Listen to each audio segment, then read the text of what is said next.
Hi friends. I wanted to make this little video today to talk about some stuff that sometimes people ask me or often people ask me around um like I guess like PCOS and PCOS endo IBD, which is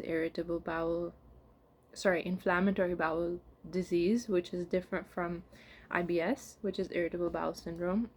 Inflammatory bowel diseases are autoimmune conditions that have like serious long-term implications on your intestines. Basically, like your immune system attacks your intestines again and again in different parts in different ways. And there is a lot of overlap with like reproductive and metabolic disorders, um, because they're very intertwined systems. And I also want to name there is a much higher prevalence of these PCOS endo amongst black and brown menstruating bodies. So it's 2 times more likely in brown menstruating bodies than white ones, and 3 times more likely in black menstruating bodies than white ones. And this is like statistically found, but I also, we shouldn't just exclusively rely on statistics and Western modalities of knowledge gathering and sharing. Like anecdotally, I can say like almost every like brown menstruating body in my life has like some level of like who lives in the Western world. Like I am now living in Canada, so-called Canada. So yeah, so I wanted to, I guess there's a lot in this, so maybe I'll make a few different videos, but I'm specifically going to speak to some of these experiences from the lens of like low/no income experience. So the thing I want to talk about today, as I drink my little smoothie, is about in the morning. So basically like something that I was struggling with as my IBD got worse. It is like waking up in the morning very like inflamed, having like a lot of nausea and pain and like bloating, and not really feeling like I could eat. So part of this is because I was having really severe fatigue. So like for months at a time I couldn't really like walk much. And then couple that with the lack of snow clearing that Toronto loves to do, although I know it's not exclusive to Toronto,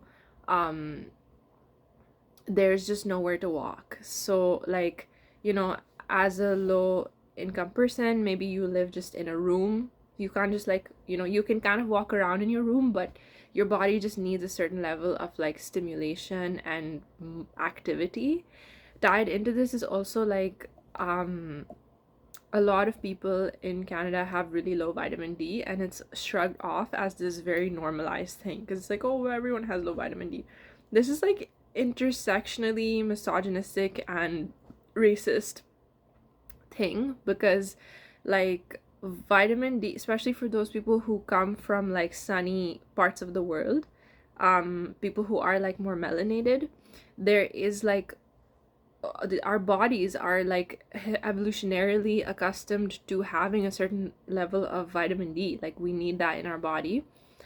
And when we don't have that,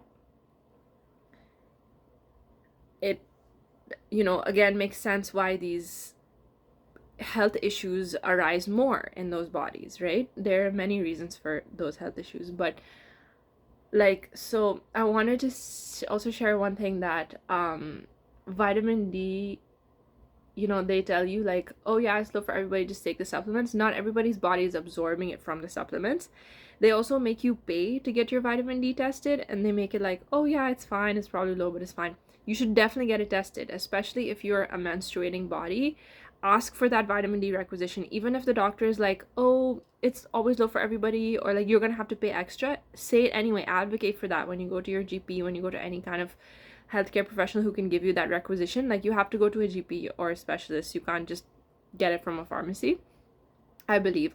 But double check that. Always double check anything I say. I'm not a wellness influencer. I'm just like a person in community trying to like knowledge share and like make this more accessible information. But also like information changes over time, right? As we learn new things, as we grow as a human species. So always please double check everything I'm saying. But to my understanding, you have to ask for the requisition. So do advocate for that. It does cost $40. Um, or maybe it's even more now. Maybe it was like 50-ish. But yeah, if you can afford it, if you can crowdfund it, if any way that you can do it, like getting that vitamin D tested. And then when you come back and they're like, oh, your vitamin D is low, it's okay. Like you can just take, a supplement and you'll be fine. Maybe that's true. Take the supplement, see if it fixes your vitamin. You have to go back and check it again to see if it actually increased. If it's not really increasing or it's continues to fall really low, you can actually get vitamin D shots. They are out of pocket. Like they're not covered by OHIP, which is really fucked up. Again, part of that whole misogynistic racist issue of making vitamin D feel like a very casual deficiency, whereas it's a definitely not, and like seriously impacts like menstruation and digestion, nerve and brain function, like the immune system. That's why so many people who have low vitamin D go on to develop autoimmune disorders or just general immune system dysfunction, because vitamin D is very central for gut health and immune function. But yeah, again, especially for like menstruating bodies, low vitamin D has a lot of menstrual and reproductive implications that are obviously fully dismissed in our healthcare like system. So you can get vitamin D shots out of pocket. And again, it's ridiculous that it has to be out of pocket. It's covered for certain situations, but those circumstances are, again, informed by things like misogyny and racism. Like if you're a menstruating body, your vitamin D should just be fucking covered, but it's not. If you're of a certain age, then they'll cover it, because later in life they're like, oh, now it's going to cause, because if you have low vitamin D, your bones can break easily and stuff, which is why people who are older, who have like more bone health degeneration, they're able to get the vitamin D shots like covered by OHIP, which again is like, older white people, like addressing the problem of older white people and like older white men more so. But yeah, so my point is that people don't know that you can actually get vitamin D shots. It's not like a one shot. It's like, there's two options, 50,000 IU and 100,000 IU. I go to this place, actually I don't know if I feel comfortable sharing that, but you can ask me for that personally, through like a message or a DM, like an email or something. But you can look it up, just look it up. Just be like vitamin D shots, whatever city, town you live in, and then, look it up like that. They're usually around like $50 per shot, and you need like maybe multiple shots. But for me personally, and I would say like for anyone with PCOS, endo, autoimmune, like IBD, any of this stuff, like it really makes a big difference. So I went really into the fatigue and the struggling to function thing that happens with low vitamin D, but circling back to the morning. So when you are like having these issues and you're not really able to be very mobile, and you have a very sedentary, like you sit a lot, like you're just sitting a lot of the time, your intestines start to struggle more to move like the poop along and to like do all kinds of different things. Your body generally needs activity for it to function properly. So part of what would happen for me is like, because I was just kind of eating and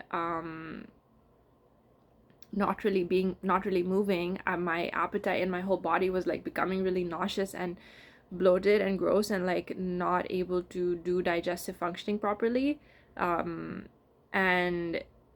like, so when I wake up in the morning, I would just feel like so nauseous, and I would just feel like I need food. Like I would have hunger cramps. I would feel the hunger cramp in my body telling me that like you need to eat food, but I couldn't actually like eat the food and like keep the food down, because my body was simultaneously like saturated because it couldn't move food along. So it was like, please don't put more food in me. Also, I'm hungry, put more food in me. It's like this really bad feeling. So something that's been helping me is to make smoothies, because they are not super heavy. They're not like digestion heavy. Like, even though it's still food going into your body, but it's not like something your body has to digest. It's not like large material object, right? It's just like a liquid kind of a thing. So I just put spinach and banana and milk in this right now because I have been pretty unwell tummy wise for a few months. But you can put whatever feels okay for you.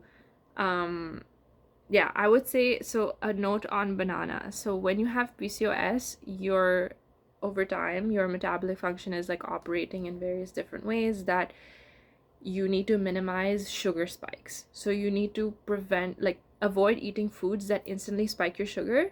You have to eat more foods that stabilize your blood sugar levels so that your insulin resistance situation doesn't get bad, and so that um you don't go on to develop diabetes, or at least as early, because that is like a kind of outcome of PCOS for a lot of people. So you want, yeah, you have to focus on like the sugar, how you're consuming sugar.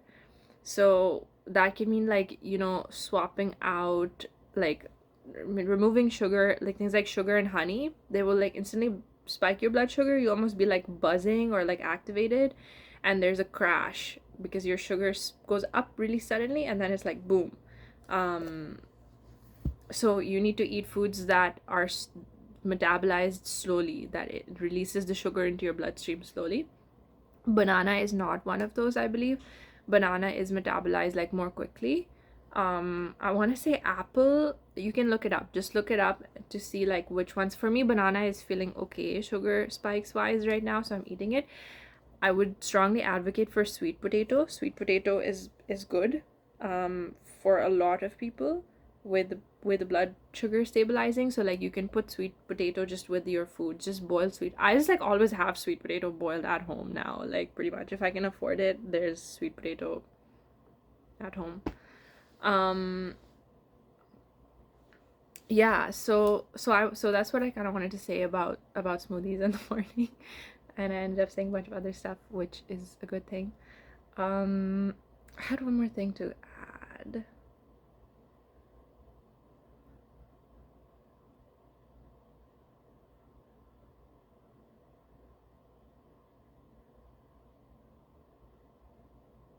Okay, I don't know, it's gone, so maybe it can just be in another video. Oh yeah, okay, so I wanted to talk about this thing of like,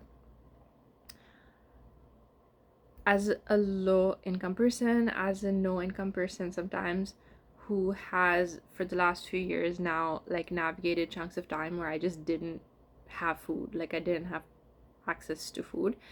And for me, what that meant sometimes is like mainly my food was like 2 eggs a day. So like I might eat them like out, usually in those conditions, because I start to feel really weak. So the only thing I have energy to do is just boil the eggs, because then I can just put the egg in water and I just leave it, and then I come back when it's done, and that's what I can eat.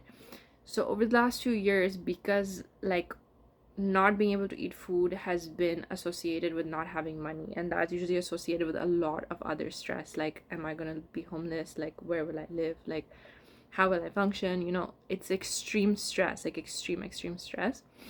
So my body now, and now in the last 6 months, thanks to a lot of different beautiful people, but especially my one friend who has been, excuse me, supporting with mutual aid access, and also like ended up connecting me to some cool opportunities where like I got money from.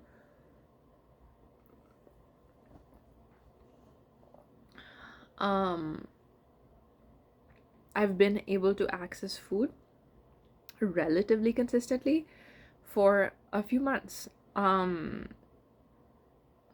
and housing. So And then there was a phase in the past where I was also able to access food consistently because of another beautiful person. But the thing is, in that situation, I was still not settled. Like, I wasn't housed. I was like staying in someone's house, so I was safe. It was a very comfortable experience compared to like other times when I didn't have housing. But it wasn't like I was in my home where I would live from now on, you know? Now it's more like that, hopefully. And it feels like that now, which is also, you know, an important part of it, because for the first few months I was like living like I'm homeless in a place where I was on a lease, which I guess maybe can be like a different video of just transitioning between these kind of chapters of life. But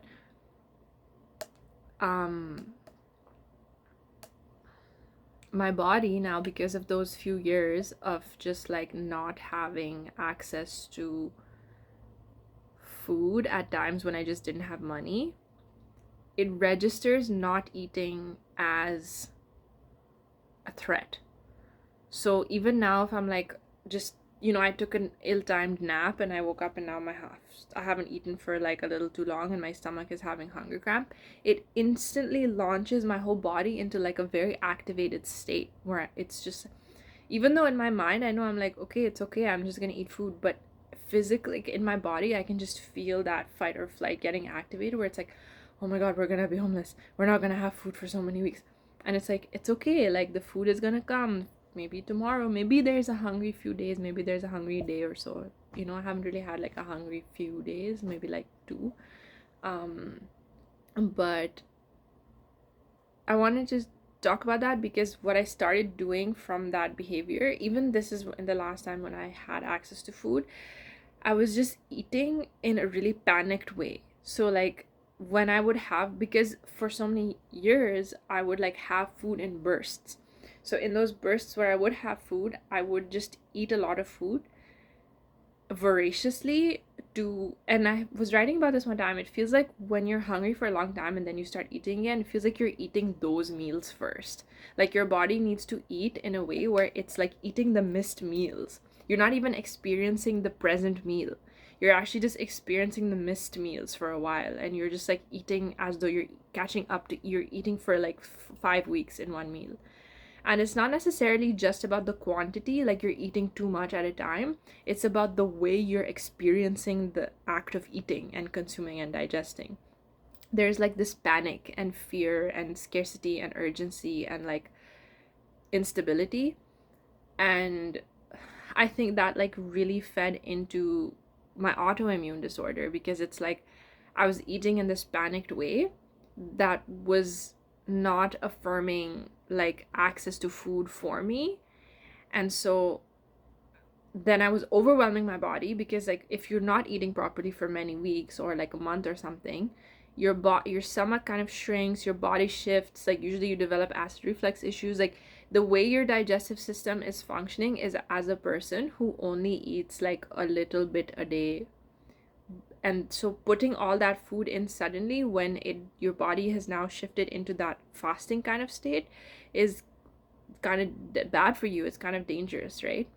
So I don't regret doing it when I was doing it. There was a point where I realized I was doing it and I continued doing it because I didn't have a choice. And I just kind of said like, this is what it is. I can't control this right now. I'm just getting food like so inconsistently, right? But now being in a more stable place, I'm working on this with my body where I'm like, even sometimes she's like, you need to give me all the food right now. Like, especially again, if there's those hunger cramps come up or I didn't eat properly for a day or 2 in a row, there's like a panic, right, in the body. And it's like, oh my God, like I need to eat all the food. I need to like, you know, like store the food, because I don't know how long I'll be hungry again and I'll need these resources. And in those moments, instead of doing that, which is what I was doing before, now I like take a breath and I'm like, okay, I feel like I could eat all this food right now, but actually I can only digest this much food right now. And that's how my body will getting this much consistently, is actually how to break the cycle, instead of getting this much one day because I panicked and then going back to this much and then going back to this much. Like I'm just, my nervous system is not calming down. And if my nervous system is not calming down, my immune system is not calming down, because the brain and the gut is very tied together, and stress is like a huge component of flare-ups. So even if the stress is not externally being perpetrated now, but it's like trapped in the nervous system, that state of stress, and it's very easy to evoke. So um yeah, I have to go, I think, because I have something, but maybe I'll stop there for now. Yeah, I'm gonna go. So I'll stop here for now, but yeah, I know it's kind of a mixed bag of information, but I just wanted to share that, and I'm wishing love to everybody who, is navigating food stuff and, IBD and PCOS, endo, all this shit. It's obviously very tied to colonial violence. We all know this. Yeah, anyway, sending love and enjoying my smoothie.